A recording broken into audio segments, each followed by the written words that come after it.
Ministro de Energía encargado dio ultimátum para la generación de 205 megavatios en una central de la hidroeléctrica Toachi-Pilatón. Asamblea Nacional define el futuro político del exministro de Energía Fernando Santos Alvite. Roberto Izurieta renuncia como secretario de Comunicación de la Presidencia y pasa a ser delegado suplente del Banco Interamericano de Desarrollo. En la primera reunión del Comité de Inversiones Público-Privadas se aprobó una cartera de proyectos por un valor aproximado de $2.300 millones.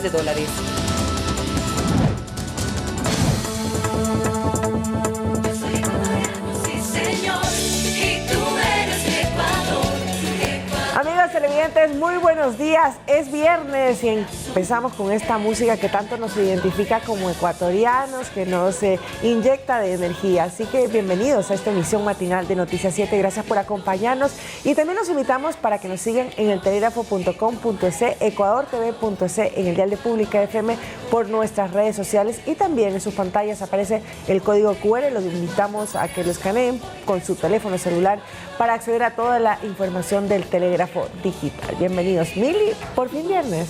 Por fin viernes, Mecha, amigos, muy buenos días a todos ustedes en casa, quienes nos acompañan también en sus automóviles, escuchándonos a través de Pública FM. Un excelente viernes, esperemos que la jornada termine sin novedades y que puedan cumplir con todo lo que se hayan propuesto esta semana para tener un fin de semana además relajado, de descanso y de buenas noticias, esperemos. Sin consulta este fin de semana, sin ley seca, sin nada de eso. Quería solamente comentarlos y no sé si te pasó a ti, Mile, cuando venías al canal, cuando yo vine, era una neblina pero muy cargada, muy espesa, que no se veía. Espero que se haya despejado un poco. Acá muy cercano al canal, por Avenida Eloy Alfaro, por la Diego de Almagro, saliendo pues del túnel Guayasamín. Mucha neblina, así que si está circulando por este sector y todavía existe esta neblina, hay que bajar la velocidad y ser mucho más cautos en esta temporada por el clima que estamos teniendo. Parece que es por momentos de realidad, sí, porque otras personas del canal también nos comentaron que durante la mañana, más de madrugada, digámoslo así, que llegan ellos, pues había neblina. Cuando yo vine no había neblina y cuando tú viniste un poquito más tarde ya había nuevamente neblina. Así es que la recomendación es tener todas las precauciones del caso. El clima, obviamente, cuando está lloviendo, las calles se ponen un poquito más peligrosas porque hay que tomar más precauciones, sobre todo, ¿no? La visibilidad se reduce, también hay que reducir la velocidad, tomar más distancia con otros vehículos y estar muy atentos sobre todo a lo que podrían hacer los conductores que están a nuestro alrededor, conductores, peatones, ciclistas, motociclistas, todo hay que tener en cuenta. Como dice nuestro productor, es Quito, efectivamente. Así iniciamos, bienvenidos.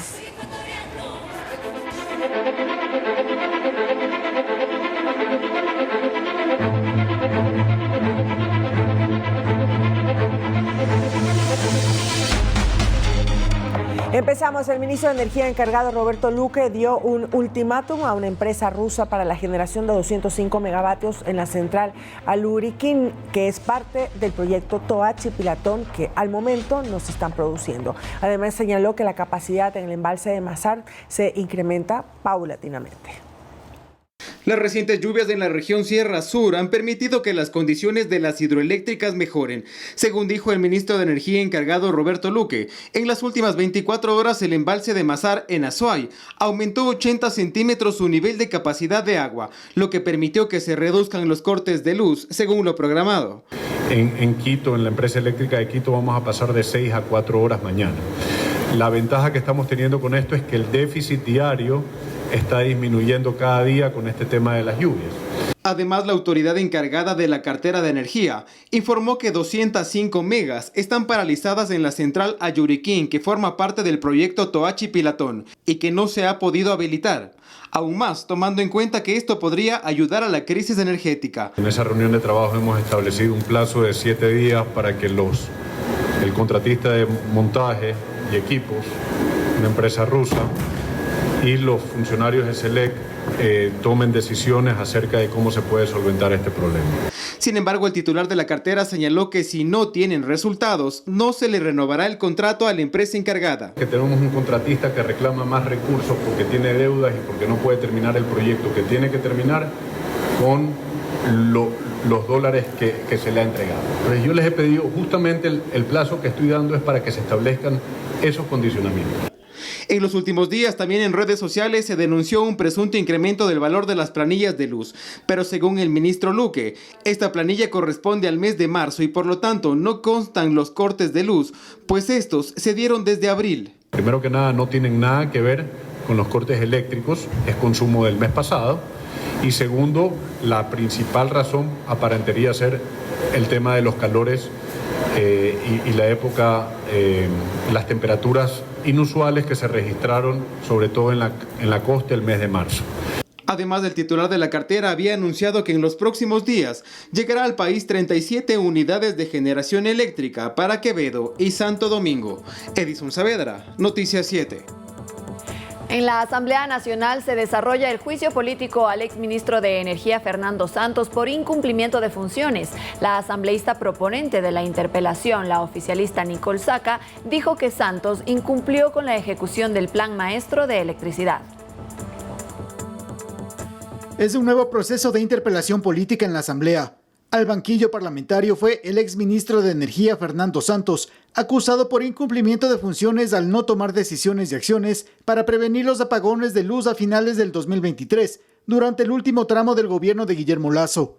La asambleísta oficialista Nicole Saca, proponente del juicio político, mencionó en su intervención que el exfuncionario interpelado no cumplió con su tarea de ejecutar el Plan Maestro de Electricidad, además de una serie de situaciones que derivaron en las consecuencias de un fuerte estiaje. Que no solo ha perjudicado al Estado ecuatoriano, sino también a miles de familias ecuatorianas que hasta el día de hoy se encuentran literalmente en tinieblas. El exfuncionario interpelado ejerció el derecho a su defensa en el recinto parlamentario. Inició con el siguiente argumento. La crisis del sector eléctrico ecuatoriano es tremendamente grave. Lo insisto y lo resalto. Puede resultar en un colapso de años. Expuso que su juicio es ilegal. Porque se me está juzgando por segunda vez. Y negó que su trabajo se ha enmarcado en la inacción. El Plan Maestro de Electrificación me recuerda a los planes quinquenales de los países comunistas. Como Fernando Santos Dalvite ya no es autoridad de Estado, para su censura se necesitan 92 votos. Conseguirlos no sería problema, conforme lo advierten legisladores consultados sobre el desenlace de esta interpelación. Clarísimo, nosotros ya hemos analizado los argumentos, ya tenemos una postura, creemos que hubo falta de previsión, planificación y ejecución. Realmente ante la desidia alguien debe ser juzgado. Luego de las respectivas réplicas y contrarréplicas, se abrirá el debate con los legisladores inscritos para su intervención. Luego de eso se dará la respectiva votación. Javier Ceballos, Noticias 7. El presidente del Parlamento, Henry Kronfle, abrió el debate y suspendió la sesión plenaria del juicio político al exministro de Energía, Fernando Santos. Oportunamente, la presidencia de la legislatura hará una nueva convocatoria para iniciar el debate y la correspondiente votación que determinará si el exministro es censurado o no por el Pleno Legislativo.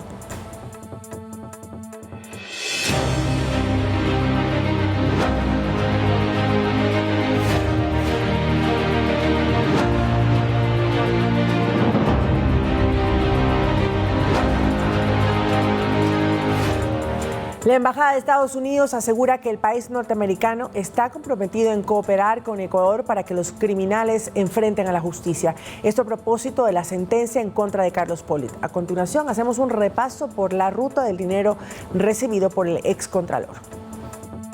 La sentencia en contra de Carlos Pollitt en Estados Unidos por blanqueo de dinero ha removido la esfera judicial y política en ambos países. La Embajada de Estados Unidos en Ecuador se pronunció a través de un comunicado que en su parte final dice: la cooperación internacional es clave para la lucha conjunta contra la corrupción y la impunidad, y los Estados Unidos está comprometido en colaborar con el Ecuador para llevar a los criminales ante la justicia. Que este caso sea un precedente para que ningún funcionario público asuma que está por encima de la ley en nuestros países. Pollitt fue detenido en Estados Unidos en marzo de 2022 por investigaciones de la Fiscalía de ese país respecto de movimientos financieros sospechosos.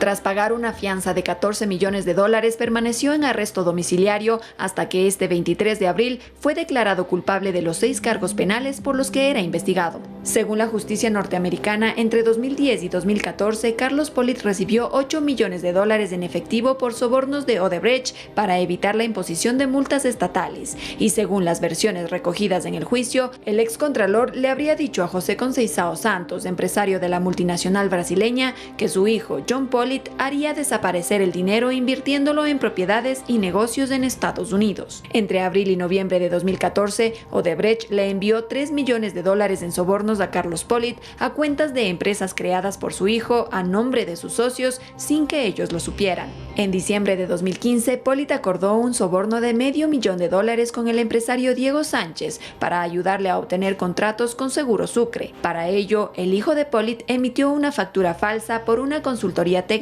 para justificar el pago. También, según la justicia de Estados Unidos, padre e hijo usaron los fondos de esos sobornos para remodelar una lujosa residencia en Miami y venderla en más de $4 millones para comprar un edificio de oficinas en el mismo sector por $2.6 millones. Entre las evidencias de los delitos también están un cheque por casi $300,000 y al menos 4 transferencias por cerca de $8 millones para la compra de propiedades y negocios, todo entre cuentas bancarias de empresas controladas por su hijo. Pero Pollitt también tiene cuentas pendientes con la justicia de Ecuador. En 2018 fue condenado por la Corte Nacional de Justicia a 6 años de prisión por el delito de concusión, es decir, por aprovecharse de su cargo público para exigir dinero dentro del caso Odebrecht. En la misma sentencia se ordenó el pago de $40 millones como reparación al Estado ecuatoriano. El excontralor fue acusado de exigir más de $10 millones para desvanecer glosas que pesaban en contra de Odebrecht y emitir informes favorables para proyectos estratégicos.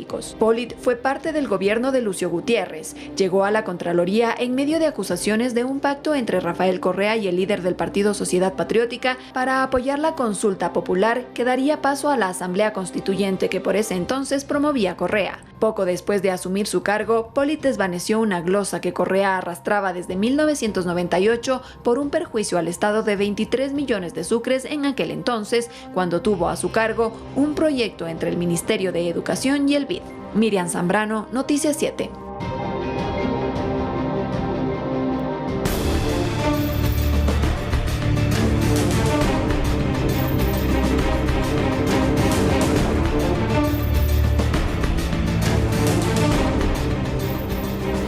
Y Ecuador integrará a su flota un buque guardacostas donado por Corea del Sur. Este jueves, el ministro de Defensa, Giancarlo Lofredo, recibió de parte de la Guardia Costera de ese país asiático un buque guardacostas patrullero de 3.000 toneladas que servirá para realizar operaciones antidrogas, contra la pesca ilegal y el control de delitos en todo el mar territorial ecuatoriano. El buque mide 105 metros de largo, 15 metros de ancho y 38 de profundidad. Esta embarcación tendrá también un rol esencial en la preservación de los recursos marinos de las Islas Galápagos.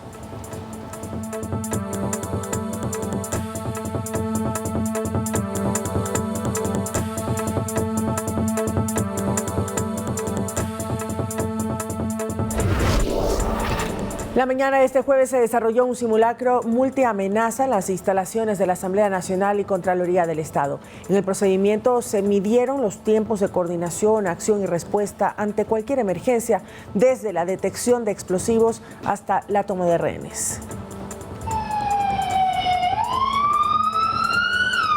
Una actividad inusual en la Asamblea durante la mañana de este jueves. Al inicio de la sesión del Pleno sonaron las alarmas. Personal de la Brigada de Seguridad del Parlamento y policías de la escolta legislativa guiaron en la evacuación del personal administrativo y a los asambleístas. No hubo ninguna emergencia en sí. Se trató de un simulacro multiamenaza para poner en práctica los protocolos de emergencia del Parlamento y medir los tiempos de reacción y organización ante cualquier contingencia.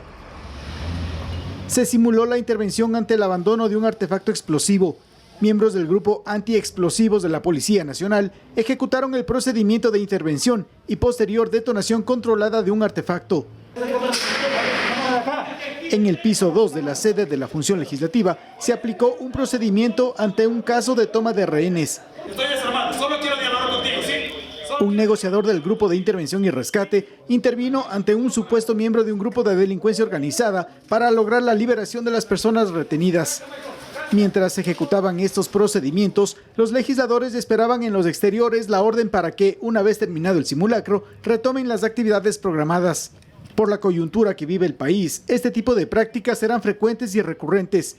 La Contraloría del Estado también intervino en este procedimiento. Javier Ceballos, Noticias 7.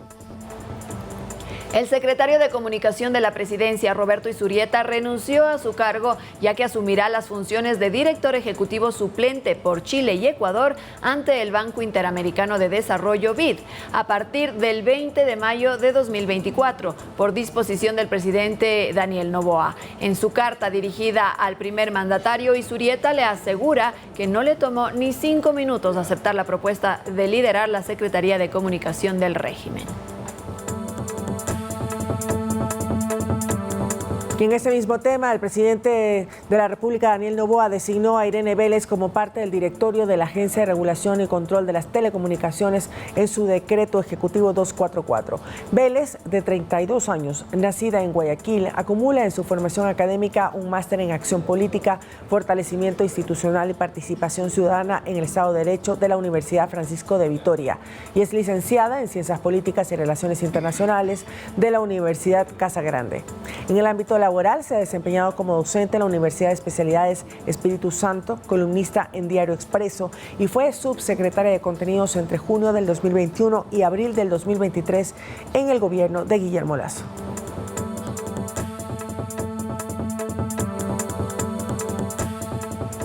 El presidente Daniel Noboa designó a Vicente Antonio Aguad Sebasco como gobernador del Guayas. El anuncio se realizó este jueves 25 de abril a través del decreto ejecutivo 243. En el documento se explica que se dieron por terminadas las funciones de Alberto Molina Flores, quien desempeñó ese cargo desde noviembre de 2023. ¿Quién es Vicente Antonio Aguad Sebasco? Él se desempeñó como viceministro de Seguridad en el Ministerio del Interior, cartera que está liderada por Mónica Palencia. Es abogado y tiene una maestría en Derecho Empresarial. Entre 2015 y 2016 se desempeñó como analista jurídico de la Prefectura del Guayas.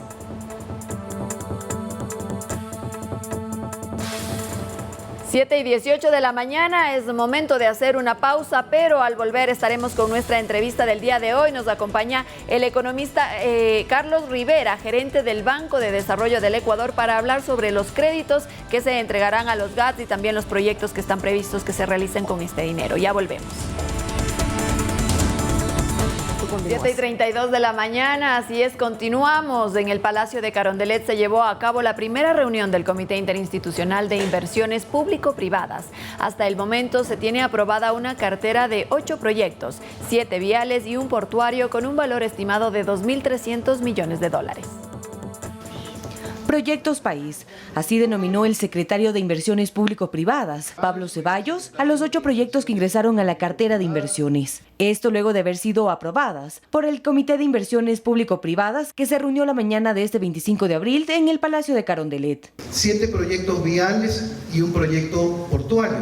Suman un total de 2.300 millones en inversión y se estima que la generación de empleo por estos proyectos sumen un estimado de 46.000 nuevos empleos. Esta cartera de inversión tiene un valor aproximado de $2.300 millones, los cuales generarían empleo para los ecuatorianos. Sin embargo, primero se tiene que realizar una fase de estructuración.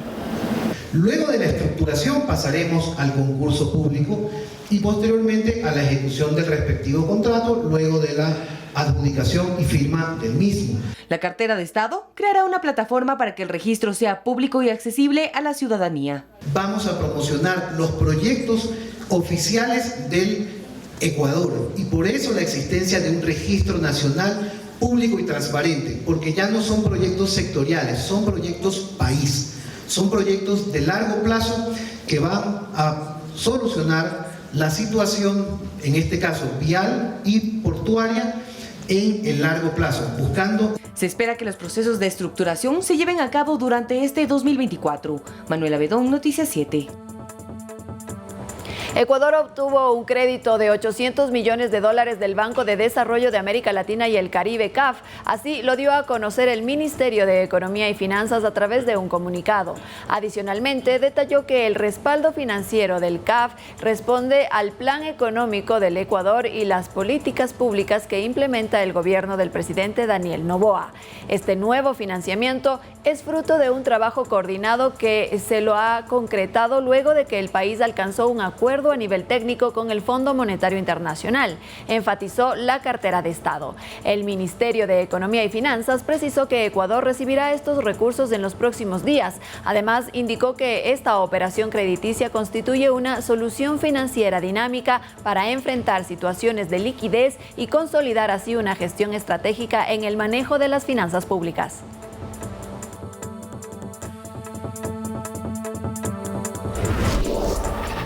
Los resultados de la consulta popular en el exterior, en donde ganó el sí en las 11 preguntas, son materia de análisis para los expertos en política. Ramiro Rivera, en entrevista para Noticias 7, nos brindó su lectura.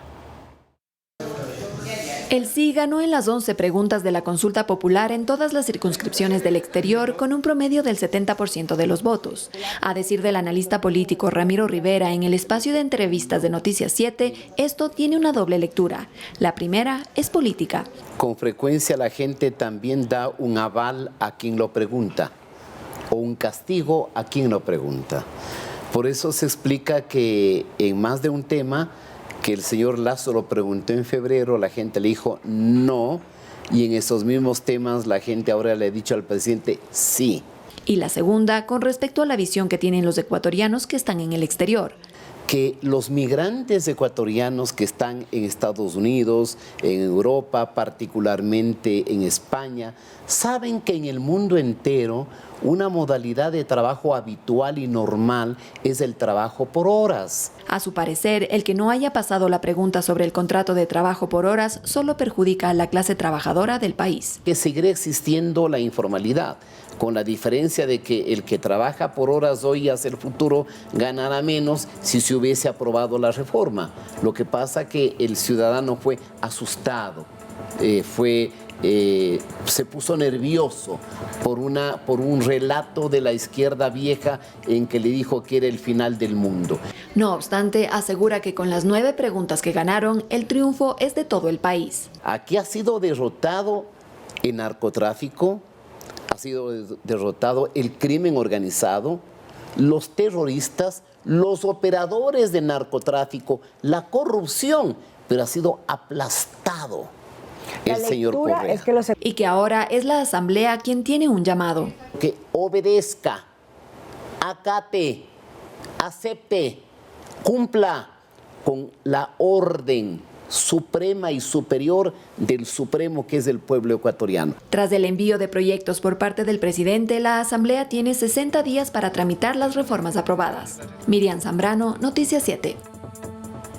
El Tribunal Contencioso Electoral ratificó la sentencia contra el alcalde de Quito, Pavel Muñoz, por haber hecho proselitismo político durante las elecciones anticipadas a favor de su compañera de partido, Luisa González.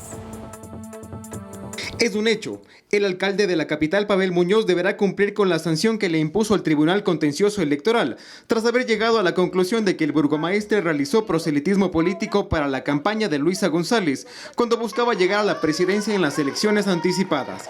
El organismo electoral negó la apelación presentada por Muñoz y con 3 votos a favor dejó en firme la sanción planteada anteriormente, que es pagar una multa de $9.200, además de pedir disculpas públicas. El alcalde capitalino se refirió a dicha sanción en sus redes sociales. Considero que la sentencia es injusta y sienta un terrible precedente para la democracia, pero la cumpliré en razón de que soy un demócrata y respeto las instituciones. Eso sí, expresaré mi crítica a su fundamentación y al doble rasero en su aplicación y a las graves consecuencias futuras. Quien también se pronunció fue su denunciante, el consejero de participación Juan Esteban Guarderas, quien en sus redes sociales dijo: es la segunda vez que el Tribunal Contencioso Electoral le dice que no a Pavel Muñoz, alcalde de Quito. Se ratificó la sentencia en su contra por grave infracción electoral. Nadie está por encima de la ley. La multa contra Pavel Muñoz se da tras cometer una infracción electoral muy grave, tipificada en el artículo 278 del Código de la Democracia, el cual sanciona con multas de 11 a 20 salarios básicos unificados, destitución o suspensión de derechos de participación de 6 meses hasta 2 años a los servidores públicos que en ejercicio de sus funciones induzcan el voto a favor de determinada preferencia electoral o promuevan aportes económicos a una organización política o a un candidato o candidata. Edison Saavedra, Noticias 7.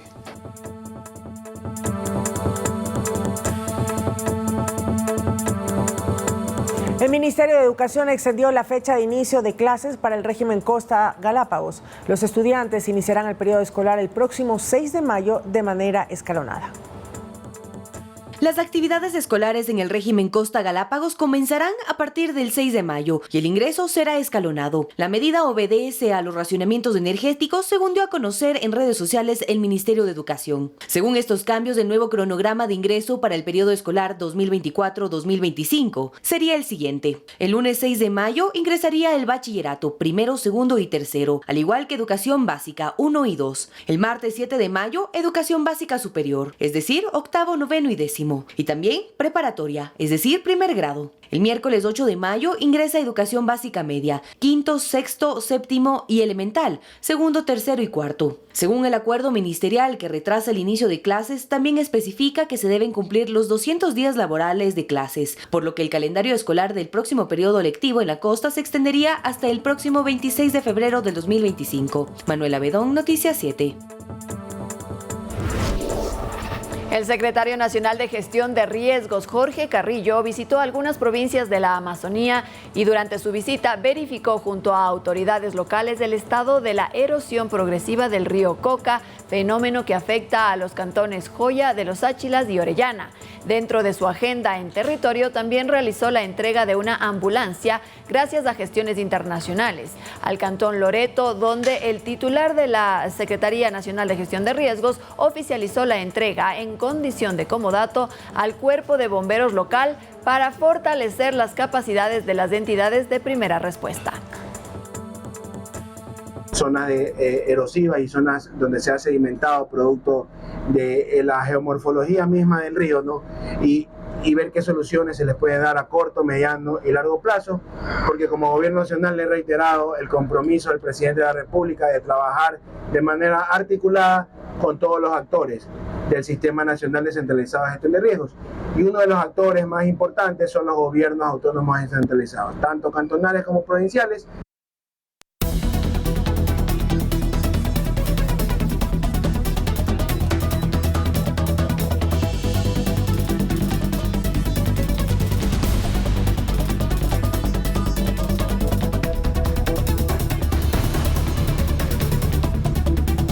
Acusan a más de 140 migrantes por intento de ingreso masivo a través de la frontera con México. Esto pese a que un juez de un tribunal en El Paso determinará esta misma semana que no había una causa probable para arrestarlos.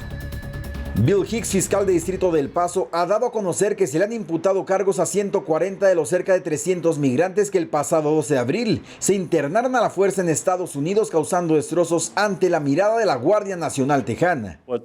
Lo que a elementos policiales y a la oficina del fiscal de distrito nos preocupa es la violación de la ley. Luego de que un juez desestimara el caso, Hicks se apoyó de un gran jurado compuesto por 12 residentes de la comunidad fronteriza, quienes terminaron por aprobar las acusaciones. Si personas creen que pueden venir a nuestro país tumbando barreras, poniendo en riesgo vidas y causando que nuestra Guardia Nacional tema por su vida, teniendo que detenerse solo para llegar a un muro, no pueden hacer eso. En declaraciones juramentadas, el Departamento de Seguridad Pública de Texas no identificó a ningún agente que haya sido testigo de los disturbios, lo que limita las pruebas sobre el caso. Estamos aquí para salvaguardar la seguridad pública. Está en nuestro nombre. Es como un juramento. Queremos decirle a la comunidad que no es un ataque a cierto grupo. Solo estamos haciendo nuestro trabajo. Los migrantes detenidos seguirán a la espera de un nuevo juicio. Mientras eso sucede, han sido puestos a disposición del Servicio de Inmigración y Control de Aduanas de los Estados Unidos, luego de que desde el día de su detención habían permanecido en la cárcel del Condado del Paso. César Contreras, Voz de América, El Paso, Texas.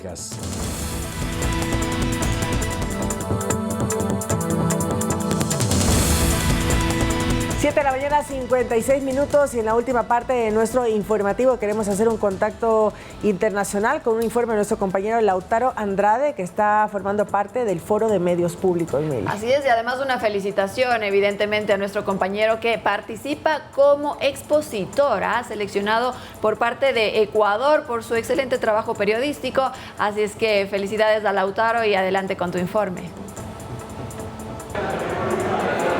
¿Qué tal? Muy buenos días en Ecuador. Buenas tardes acá en Estambul, Turquía, donde nos encontramos para participar en el lanzamiento de la página web y la versión del canal en español de TRT, que es la Corporación de Medios Públicos de esta nación, que tiene, por si acaso, 2 canales de televisión, 10 medios digitales, y ahora entonces llega al idioma en español. Quiero mostrarles parte justamente de lo que es TRT, que nos han hecho esta invitación para participar y conocer un poco más sobre ellos. Tienen traducciones en más de 30 idiomas y lenguas. Por ejemplo, también está en árabe, está en kurdo y, cómo no, en español. Lo que han manifestado las autoridades, y en este momento estamos viendo en imágenes, es que justamente quieren ser una alternativa a los medios convencionales y tradicionales, sobre todo en inglés. Quieren que la cultura turca se conozca también en América Latina, y desean también ellos saber sobre nuestros países, sobre las noticias que generamos durante el evento. Y como estamos viendo en imágenes, representantes de varias naciones sudamericanas y centroamericanas pulsaron un botón para el lanzamiento oficial de la web con noticias del Ecuador, por ejemplo, y de otras partes de la región. Esto es importante porque lo que buscan entonces es ser un nexo también entre Turquía y América Latina. Y a propósito de eso, y perdón que me salga del papel, pero quería comentarles también a todos nuestros amigos televidentes que hemos sido invitados a participar dentro de un panel para hablar sobre el periodismo público en el mundo, sobre todo en Turquía y también en nuestro continente. ¿Cuál es la visión común y cuáles son los desafíos que tendremos a futuro? En las próximas horas vamos a participar entonces en este evento, que la verdad es un honor que Ecuador TV haya sido tomado en cuenta para ello. Es lo que les podemos comentar al momento aquí en Estambul. Vamos a permanecer unos días, tendremos mucha información de lo que estamos realizando, pero es lo que les puedo contar en nuestras próximas emisiones, más detalles acerca de lo que estamos haciendo acá en Turquía. Volvemos con ustedes en estudios. Muchísimas gracias, Lautaro. Qué interesante poder ver la información, cómo se quiere proyectar de Turquía en varios idiomas y a todo el mundo, sobre todo en América Latina, más allá de lo que conocemos de las telenovelas que llegan mucho acá en nuestro país, pero otro tipo de información de lo que ocurre en la política, en la geografía y bueno, y de la cultura en general, y ¿no? También el intercambio que existe, ¿no? Sí. Porque Lautaro se fue también para exponer cuál es el trabajo que se realiza acá desde medios públicos, así es que es importante también que Ecuador se muestre al mundo. Esta es una invitación de la Embajada de Turquía, valga la aclaración. Bueno, que nos traiga unos dulces árabes. Vendría muy bien, por favor, a sus compañeras, ¿no? Estaremos esperando.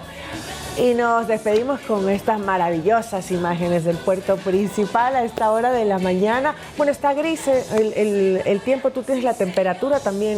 Sí, por acá la temperatura máxima el día de hoy en Guayaquil 31 grados centígrados y la mínima 25 grados centígrados. Hacia la noche se pronostican probables lluvias. Mientras tanto, el resto del día estará algo nublado, como lo podemos observar a esta hora en imágenes, gracias a las cámaras del EQ 911. Bueno, con estas imágenes nos despedimos. Buen fin de semana y que gane Evelyn. Que gane el mejor y sobre todo que ustedes puedan descansar. Disfruten su fin de semana y nos reencontramos el lunes. Buenos días.